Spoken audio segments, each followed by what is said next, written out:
Hello and welcome to the Abundology podcast. My name is Renee Spears and I'm a spiritual advisor and mentor, and I help people be happy and attract more money, love, time, and joy in their lives.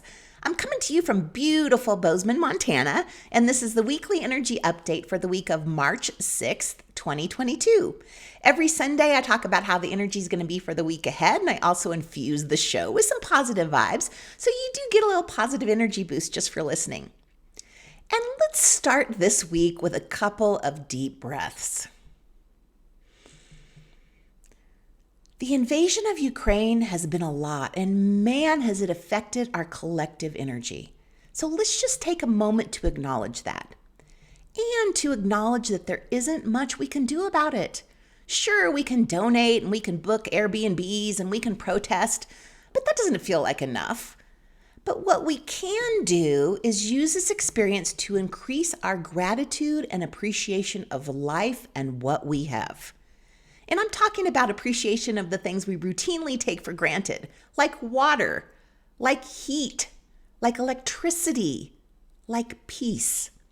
So this week, each time you take a shower, you get a drink of water, you turn on the lights or the heat, take a beat to appreciate these things. Just take a couple of deep breaths and allow yourself to feel how fortunate you are. It's essential that we balance out all this heaviness and this grief that we're feeling with something positive like gratitude. And to let this be a reminder of how wonderful your life is. Yeah, we all have our stuff, but times like these put everything into perspective. And you might want to take a break from the news. You can't watch out for bad things and allow good things at the same time. It's just not vibrationally possible. So if you're one of those people like me that wants to know what's going on in the world at all times, taking a break from the news can feel pretty uncomfortable. So what I do is I set the intention that anything important that I need to know will make its way to me. I use the universe as my filter to filter out the unhelpful things and pass on the important things. So last week we had that lovely new moon in Pisces, which started a whole new positive 6-month cycle until September 10th when we have the Pisces full moon.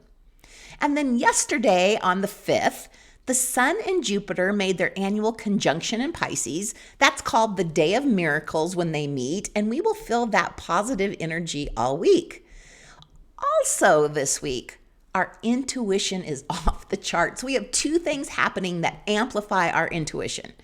On Wednesday, Mercury moves into Pisces, and then on Sunday, the Sun and Neptune, which is the planet of spirituality, have their yearly meetup. So your intuition is spot on right now. You can trust what you feel. So if you get ideas that seem to come out of nowhere, trust them. If you meet someone new and you get a bad vibe, trust it. And it's a good week to practice trusting your intuition. So before you make a decision, check in about how you're feeling. Just once again, take a minute. If you aren't feeling excited about something, it's a clue that it's not the right thing for you. Now the skies kind of quiet down a bit until March 18th when we have that full moon in Virgo.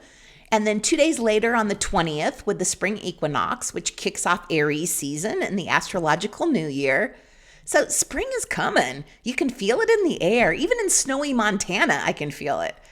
The days are getting longer, it's getting warmer, we're starting to see the first blossoms, and daylight savings time starts next week. Now, nature makes the transition from winter to spring look pretty smooth, but for us humans, it's not quite as easy to transition gracefully from one season to the next, especially from winter to spring. So often we find ourselves feeling heavy and sluggish during the transition. But Ayurveda, which is yoga's sister science and the world's oldest system of healing, can really help us make the transition smoothly by harmonizing our bodies with nature. So the key to enjoying a healthy spring is to balance the Kapha Dosha.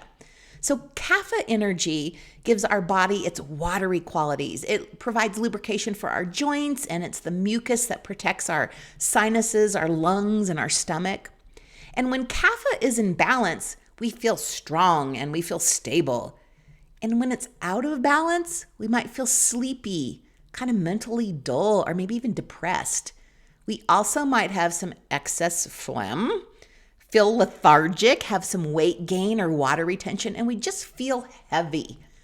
So it's especially important to balance the Kapha in the spring because Kapha accumulates over winter. So when the weather becomes colder and wetter in winter, our body mirrors these Kapha-like changes. We eat more, we sleep, and we stay inside more during winter. In spring, we need to shed this excess Kapha. So how we get rid of this excess Kapha is to gradually lighten up physically, mentally, and emotionally, which means eating lighter, easy to digest foods, and then waiting a few hours, like 3 to 4 hours between meals. So we want to eat less of or eliminate foods that increase our Kapha, which would be dairy, iced or cold foods, fried or oily foods, even meat and sugar. And instead eat green everything, more asparagus and green juice, less ice cream. And then to add spices like turmeric, ginger, garlic, cinnamon, black pepper. We also want to get moving and physically move the excess Kapha out of our bodies.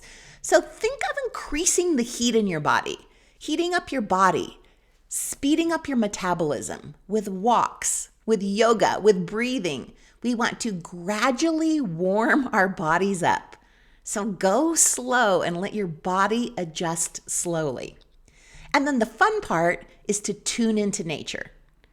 Renewal and transformation are all around us now. So slow down and notice the arrival of spring. Notice the buds and the blossoms, the extra light and the birds chirping. So going for a walk outside is one of the best things you can do to attune your body to nature and then move any stuck Kapha energy out. And while you're walking, notice the rebirth of everything, including you. We are not the same people we were at the end of 2021. That was just a couple months ago. We've had so many internal changes that have happened since then. And those changes are now showing up in our new reality with the new us. So we have a glorious month ahead of us. The energy is positive. There are so many planetary conjunctions this month, and conjunctions signify fresh starts and new beginnings. And life is speeding along with all the planets racing forward in the sky, making this a really busy month when we make forward progress. So to recap, your intuition is going to be spot on and amped up this week. So trust what you feel.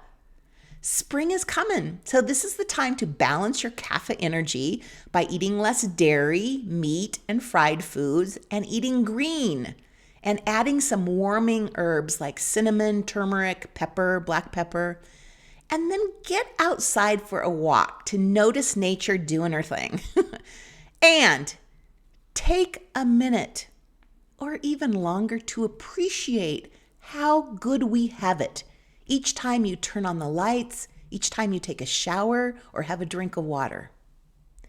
And then allow yourself to feel good.